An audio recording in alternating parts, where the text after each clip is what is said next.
சங்கீதம் 139 1 3 வசனங்கள். கர்த்தாவே, நீர் என்னை ஆராய்ந்து அறிந்திருக்கிறீர். என் உட்காருதலையும் என் எழுந்திருக்குதலையும் நீர் அறிந்திருக்கிறீர். என் நினைவுகளை தூரத்திலிருந்து அறிகிறீர். நான் நடந்தாலும் படுத்திருந்தாலும் என்னை சூழ்ந்திருக்கிறீர். என் வழிகளெல்லாம் உமக்கு தெரியும்.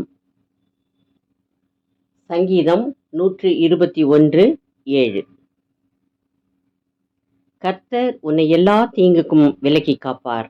அவர் உன் ஆத்துமாவை காப்பார். ஆண்டவராகிய இயேசு இவ்வுலகத்தில் உள்ள அனைவரின் நினைவுகளையும் அறிந்திருக்கிறார். சில நேரங்களில் நம்முடைய நினைவுகள் நம்மை கலங்கடிக்கும். அப்பொழுது அவர் நம்மை பார்த்து, உங்கள் இருதயம் கலங்காமல் இருப்பதாக என்று சொல்லி நம்மை தேற்றுவார்.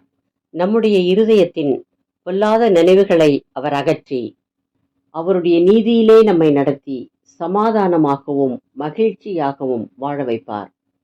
எப்படிப்பட்ட பிரச்சனை, போராட்டம், கலக்கம் என்பன போனவற்றில் நீங்கள் இருந்தாலும் அவரை நோக்கி பாருங்கள். அவர் உங்கள் இருதயத்தின் கலக்கத்தையும் மற்ற எல்லாவிதமான பிரச்சனைகளையும் போக்கி உங்களை நன்றாக வாழ வைப்பார்.